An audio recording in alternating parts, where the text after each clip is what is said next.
Hello sir. Hello. Sir सबसे पहले आपका नाम और एजुकेशनल बैकग्राउंड के बारे में बताइए। मेरा नाम रवि सिहाग है और मैंने बीए किया हुआ है पॉलिटिकल साइंस, इकोनॉमिक्स और इंग्लिश लिटरेचर। सर ये कौन सा अटैम्प्ट आपका? मेरा 4th अटैम्प्ट है। ओके सर, बात करें कितनी बार आपने इंटरव्यू दिए है? 3 बार इंटरव्यू दिया। ओके सर, ओवरऑल आज के इंटरव्यू की स्पेशली बात करते हैं कि आखिर कैसा गया आपका इंटरव्यू? अच्छा गया इंटरव्यू। ओके सर, शुरुआती क्वेश्चन किस प्रकार के पूछे गए आपसे?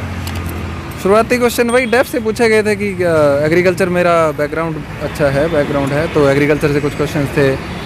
कुछ क्वेश्चंस डेप्थ से थे, जैसे क्विज से रिलेटेड था, और मेरी सर्विस प्रेफरेंसेस से कुछ क्वेश्चन थे, यही सब था। सर इससे पहले भी आपने इंटरव्यू दिया और आज इंटरव्यू दिया, उन्होंने आपको क्या डिफरेंस लगा सर? कोई डिफरेंस नहीं लगा, एक जैसे ही होते हैं सारे इंटरव्यू। अच्छा। हाँ सर बात करें स्पेशली बहुत सारे हिंदी मीडियम के एस्पिरेंट हैं जिनको लग रहा है कि यूपीएससी अब सिलेक्शन हिंदी मीडियम का कम होता जा रहा है। आखिर सर इसके बारे में आप क्या कहना चाहेंगे?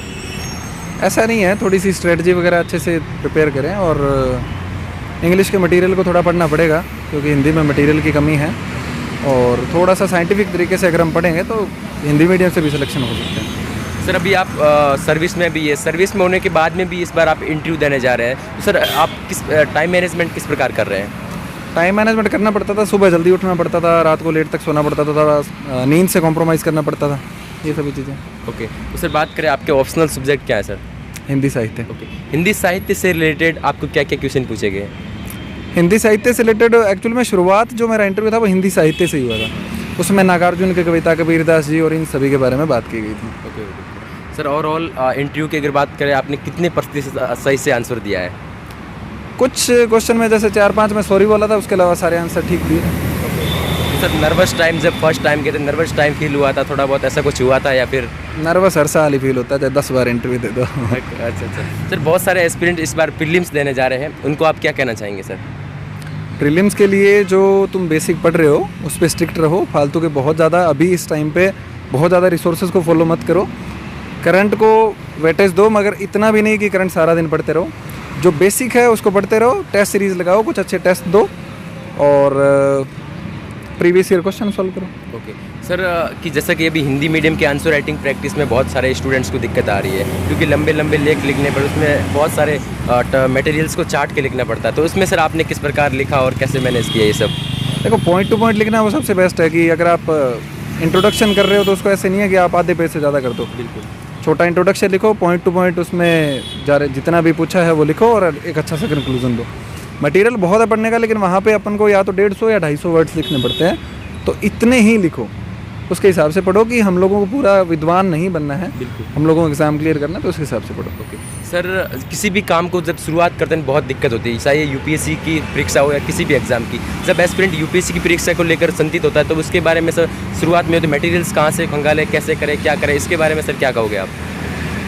मटेरियल NCERT को शुरुआत करो, उसके अलावा कोई भी एक जो ऑथेंटिक मटेरियल मार्केट में अवेलेबल है उसको पढ़ो, और उसी पे स्ट्रिक्ट रहो। ऐसा नहीं है कि बार बार मतलब 2 नावों में सवार नहीं होना है। करंट पढ़ रहे हो तो एक मैगजीन पढ़ लो, कोई भी पढ़ लो। ओके सर, जैसा कि आपने NCERT बताया, बहुत सारे टॉपर्स बताते हैं कि सारी NCERT पढ़नी चाहिए, कोई बड़े सेलेक्टिव NCERT बने, तो सर आपने कौन कौन सी NCERT पढ़ी? मैंने हिस्ट्री की, ज्योग्राफी की, इकोनॉमिक्स की, ये मेन 3 NCERT पढ़ी थी।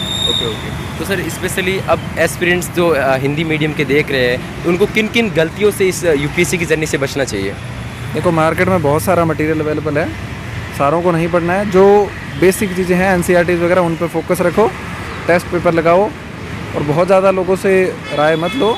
मैं भी बता रहा हूँ तो इसको भी ब्लाइंडली फॉलो मत करो, अपना दिमाग यूज़ करो कि क्या यूपीएससी पूछ रही है, किस तरीके से उसमें क्वेश्चंस आ रहे हैं, उसके हिसाब से प्रिपरेशन करो। ओके सर, इसमें कोचिंग कितना मायने रखती है? कोई टॉपर्स बता रहे कोचिंग आपको एक सही गाइडेंस की ओर लेके जाती है, कोई बोलता है कि इसके टाइम वेस्ट होता है, तो इसके आपके क्या मायने हैं सर इसमें?